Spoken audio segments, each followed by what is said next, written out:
If every church would open its doors, if every church would become a community center, we would make some progress.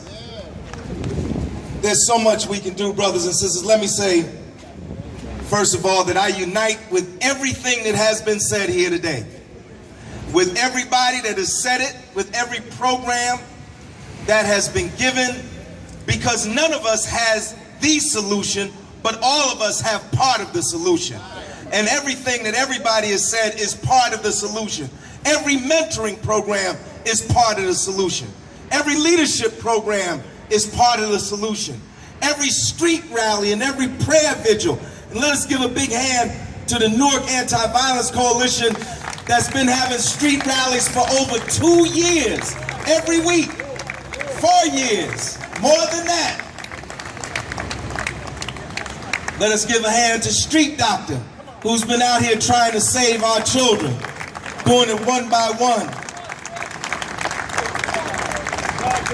And I'm always amazed by the encyclopedic knowledge of Donna Jackson. Encyclopedic knowledge of Donna Jackson. And you can come to the pop meeting and speak this Thursday. I already sent the word out to you.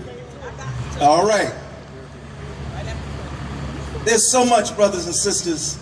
First of all, let me say this. We need a revolution in America. This violence will not stop until we have a revolution. We need a revolution in society. We need a revolution in the conditions of living. And we need a revolution in our minds. We have to do all that we can. You know, I grew up in the 1960s and 50s when we used to call each other brother and sister. Now we don't even call each other brother and sister no more. We don't even call each other men and women anymore. We say male and female. Those are adjectives. Those don't describe. We are human beings. We're men and women, boys and girls. It's easy to kill somebody if you think they're less than human. It's easy to do it. We need a revolution in our thinking. We have gone backward beyond the 60s. We back somewhere in the 1930s and 1940s in our thinking. We need a revolution of the mind. But we also need a revolution in condition. I grew up at number 5 Ridgewood Avenue, the corner of Ridgewood and Avon. I lived right next door to the Ridgewood Bar. I don't know how many of you remember, old enough to remember the Ridgewood Bar. And across the street from that was Esther's Restaurant. And every Friday and every Saturday, the police and the ambulance would be out by the Ridgewood Bar. I literally, some mornings, Sunday mornings, had to step over people laid out on my stoop. And the weapon of choice back then wasn't the gun, it was a knife. Everybody was being cut and they was filling up what they used to call it Martland before it was University D&J. So this problem of violence is not new. The problem of gangs is not new. We had gangs in the 1960s. I remember the Roman Guard that used to march up and down Bergen Street, used to march up and down Belmont Avenue. We had gangs back there and we had crime. This is not a new problem. And it's not a Newark problem. This is a national problem. About 100 have been killed in Newark so far, maybe more than 100. But in Chicago, 500. In Philadelphia, 300. It's happening in every city across this country. And it's not a national problem, it's an international problem. Kingston, Jamaica has one of the highest homicide rates in the world today. And in the Congo, which is in our motherland in Africa, in 10 years, 5.4 million black Africans have been killed by other black Africans in the Congo. This is not a Newark problem, and it's not a black problem. They want to make you think it's a black problem, as if black people have some inclination for murder more than other people. If you read the FBI statistics, you will see that the majority of homicides in this country were committed by white people, not by black people. It's not a black problem, it's an American problem. It's not just black children are dying. Black, brown, red, yellow, white children are dying all across this country. In fact, America has the highest rates of crime and homicide of all the industrialized nations in the world today. And why is that? It's because that crime is the part of the fabric of American society. This society was founded on crime, founded on the theft of land from the Native American, founded on the enslavement of Africans and the murder of Africans. I mean, how could you keep a system of slavery in place for 500 years if not through the most brutal forms of violence and repression? You know, and this was not just a state issue. The master had all the power on the plantation. He could order a black man to be killed, a black woman to be raped, a baby to be cut out of a stomach, a person's foot to be cut off as punishment. Crime is as American as apple pie. That's what Rat Brown used to say. And it was true in 1967, and it's true in today. Dr. King said, we must learn to live together as brothers, or we will perish as fools. What did Dr. King say? He said, my nation, the United States, is the greatest purveyor of violence in the world today. No, these young men should not be killing each other, but how can we preach to them when our government is murdering millions in Iraq, murdered millions in Afghanistan? They read the paper, they see how power is wielded in the world today through murder and mayhem. We don't condone that, but don't make them out to be the worst of the worst. The biggest gang is that gang down in Washington, D.C. Right now, that's holding the nation hostage. 80 members of the Tea Party holding the country hostage, shutting down every social program, shutting down Meals on Wheels, getting ready to kick 3.4 million people off of food stamps, gonna cut $40 billion from the food stamp program, put a sequester in place that's gonna cut back every social program that might keep some children out of jail. You wanna know why there's so much crime in our community? One of the major reasons is because of government policy. If they didn't want crime, it wouldn't be there. And I know that's hard for a lot of you to grasp. I know when we're in our own families, how I tell my daughter that she has to do right, and how when I go into prisons, I talk to the brothers there and go into schools and talk to the brothers there. But I tell you something, I heard, what's it, Ban Ki-moon say the other day, talking about the crisis in Syria, saying that what should be done about Syria? He said all the nations of the world should stop sending arms to Syria. You can't stop the killing by sending more weapons into Syria. I said, this sounds familiar. The killing in Newark won't stop until they stop the flow of illegal weapons into our community. The killing won't stop until they stop the flow of drugs in our community. I mean, talk to me, somebody. Tell me, how can we talk about crime going down if we lay off half the police officers? How can we talk about stopping the flow of drugs if the federal government cut back funds for the interdiction of drugs at our borders? You can't talk about lowering crime, but not giving the resources that people who fight crime that they need to make that happen. We got to tell the truth. This is not a new problem. W.E.B. Du Bois wrote The Philadelphia Negro in 1912, looking at Philadelphia. What did he talk about? He talked about crime, drugs, and alcohol in the black community. 40 years later, St. Clair Drake wrote Black Metropolis, talking about Chicago. What was the problem? Drugs, crime, and violence in the black community. 30 years after that, Dr. Kenneth Clark wrote Dark Ghetto. What did he talk about? Drugs and crime in the black community. 1957, people getting stabbed on the corner of Ridgewood and Avon.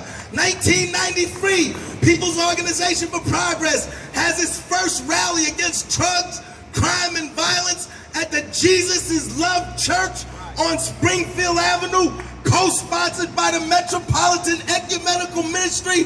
But the drugs and the crime and the violence is still in our community.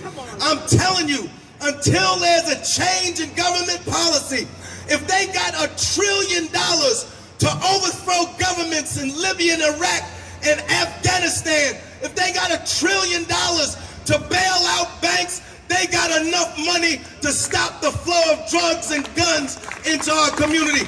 Don't tell me there's no money. Don't tell me there's no money. The money is there.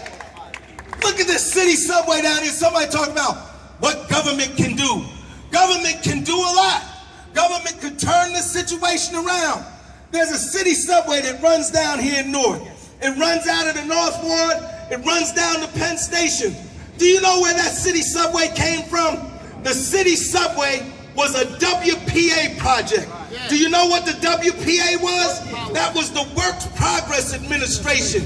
That was created when there was a Great Depression in this country. You know what I'm talking about. The CCC, the work camps, the WPA, the Works Progress. Newark had a 25% unemployment, but it was mostly white immigrants then. So what did they do? They said, we got a project that'll put everybody back to work. That city subway was once a canal. It was a river. They took thousands of people from the city, drained the river, laid the foundation, laid the tracks. It started running in 38 and it's still running today.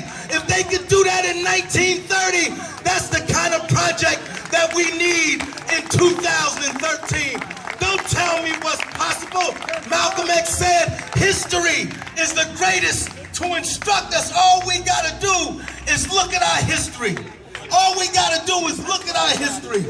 You know, I tell you something, I'm as depressed as the rest of you. Every time one of these young people gets killed, a part of me dies. Yes. But I tell you something, despite all the negativity, I'm still proud to be a black man in America in the 21st century. I'm still proud to be a descendant of those who were enslaved. And if we can overcome slavery, we can overcome this. And slavery is instructive, brothers and sisters. Was our condition any worse today than it was during slavery? We were enslaved 500 years. If we count from the time. In fact, the anniversary of slavery is getting ready to come next week. You know what the anniversary of slavery is? It's that holiday that you let your children celebrate in schools where they cut out little Ninas, Pintas, and Santa Marias. These were slave ships. And the first slave master was Christopher Columbus. And next week our children will be celebrating slavery. They will be celebrating, that's what it is. Columbus took slaves on his very first voyage. The first enslaved were the Taino, the Arawak, the Boricua, the indigenous people of the Caribbean. And when they couldn't enslave them anymore, they went and got the African. So next week shouldn't be a day of celebration. It should be a day of mourning for every black and Latino person in the city of Newark, in the state of New Jersey, and in the United States of America. You want to know why there's so much crime in America? Because, brothers and sisters, we live in what's called a criminogenic society. Somebody say that with me. Criminogenic. You know what criminogenic is? Criminogenic means that we live in a society which in fact creates the crime that plagues the people. And what is the root of this crime? The root of the crime is not the criminal per se, who should be punished if they murder the innocent, but the root of the crime is the poverty and the unemployment that makes people turn to crime. Why do you think we have such a large underground economy? It's an underground economy. They can't get no jobs at the big white building down the street, so they create a job for themselves called selling drugs. I don't condone selling drugs, but I'm just trying to help you understand the reality of what's going on. Rent got to be paid, food got to be bought, clothes got to be put on the kids for school. Somebody got to do something to make that happen. So an underground economy is created, and the strength and the size and the dimension of that underground economy is in direct proportion to the astronomical rates of poverty and unemployment that exist in our community today. We got to tell the truth about this. We got to tell the truth because somebody will make you think that if we could just put a few programs in place, we'll eliminate this crime. Somebody will make you think if we would just preach to the kids, we would put an end to this crime. Telling you, nothing is going to put an end to this crime until these children have the same employment opportunities that the children in Livingston and the children in Deal and the children in Alpine have. That's what it's all about. That's what's going on, brothers and sisters. I'm not the oldest one out here, but I'm old enough to remember. Why didn't I go into crime? I grew up on South 12th Street, 527, across the street from West Side Park. I had gangs all around me, but what did I have? I had a year-round recreation program at South 17th Street School. They don't even have a playground at South 17th Street School. You know why? Because the school got overcrowded and they put all the additions in the playground. So now the children have no playground. We used to have a program called Model Cities. They cut that back. We used to have programs for recreation for these young people. Now all that is gone. We don't even have music and art in many of the schools in this city anymore. I'm telling you, brothers and sisters, see, Dr. King was trying to make a revolution. He wasn't just dreaming. He wasn't sitting under the apple tree. He wasn't writing poetry. He wasn't just trying to preach you a sermon. He was trying to make a revolution. That's what Dr. King was all about. He was a revolutionary. It was Martin Luther King who said, we must have a radical redistribution of power and wealth in our society. It was Martin Luther King who said, and where do we go from here, chaos or community, that we must have a radical transformation of our socioeconomic system. And we were on that road. We were on that road, but what happened? The Vietnam War happened. And Dr. King said the Vietnam War was like a giant demonic suction tube, sucking all up all the wealth that would have went toward the poverty programs and spending it on the destruction of Vietnam. And did America learn any lessons? No, it's doing the same thing in Afghanistan that it did in Vietnam. It's doing the same thing in Iraq. Why are we closing schools in Newark with as much education as our young people need? Because the money to keep the schools is being used to buy bombs to drop on children in Afghanistan and Iraq. You've got to understand that we live in an international system, brothers and sisters. We live in a society. Yes, we must tell our young people to unite with one another. Yes, we must tell the young people it's wrong to kill. I'll be the first one to join with anybody to tell them that we have to stop the killing and stop the shooting and stop the bombing and stop the fighting, and that parents should set the example. I was on Springfield Avenue the other day. There was a fight at the school. I think that's at Florence Avenue. The children were fighting. The crowd was gathering. The parents were running up. I thought the parents were going to intervene and stop the fighting. The parents jumped in and started more fighting. We can't talk about the kids. Let's talk about the parents. The adults set the example. We can't tell the young people, don't be talking about nigga this and nigga that, and you using the word nigga from sun up to sundown. Don't tell the kids to do things. Don't tell the kids that they should study hard and read, and you ain't cracked a book in a whole year. Don't tell the kids that they should be involved in positive activities, and you don't even go to the PTA meeting. No, we got to have a revolution of the mind as well as a revolution in society. No. You talk about self-hate. I hear more talk about people not wanting to be black today than I heard in 1950. In 1950, if you call somebody black, that was ready to start a fight. And now you hear the same thing. In fact, it's even worse now. Back then, we would straighten our hair. Now they got chemicals make that hair bone straight. You don't want your black skin. You don't want your black features, your black nose. The children get these messages. They getting them every day. Bleaching cream is coming back. Skin lighteners are coming back. How can a people progress when they hate themselves? We got to teach our children to love themselves. Black Black history shouldn't just be for Black History Month. It got to be 365 days a year. And the first Black history teacher got to be the adult in the family. When our children learn about their history, that also is a weapon in the fight against violence. But most of all, we have to build a movement. We have to build this anti-violence movement. I wish we could have a demonstration in Newark of 10,000 people against the violence. I would like to stand on the top stairs, City Hall, and be able to look from one end of the street to the other end of Broad Street with the street filled with people. See, people will get the message. They will get the message if we take a stand. We got to take a stand all year round and every day. But we need to fight. On the ballot in November, one step toward economic justice.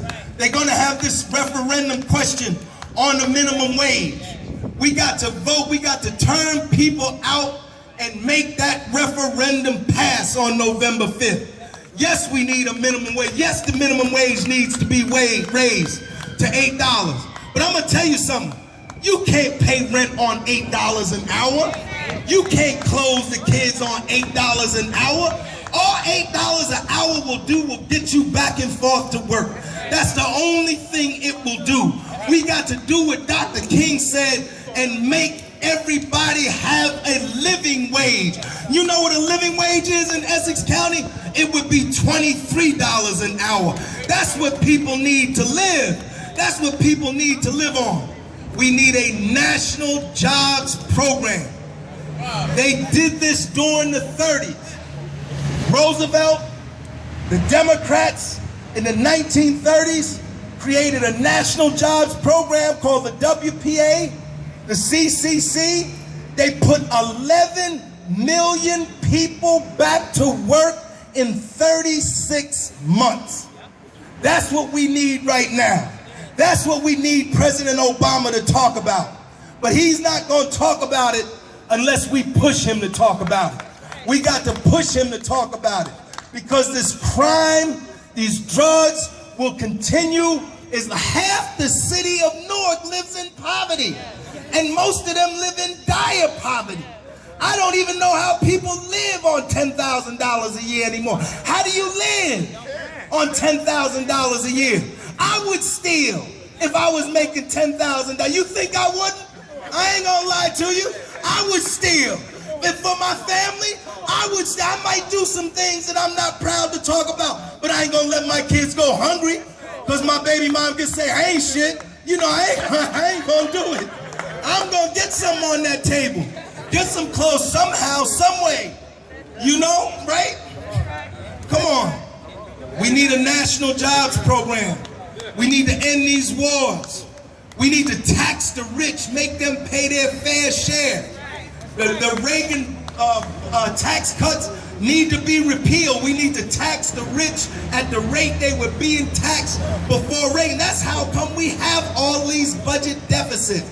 How can you have a corporation like Exxon, the richest company in the history of mankind?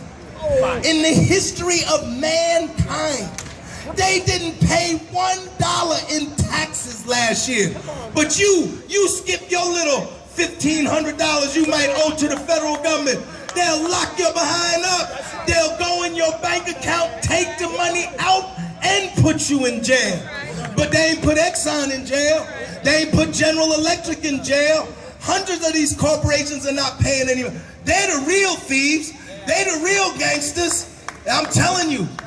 Goldman Sachs, Bank of America, Citibank, Essex County has one of the highest rates of foreclosure in the nation.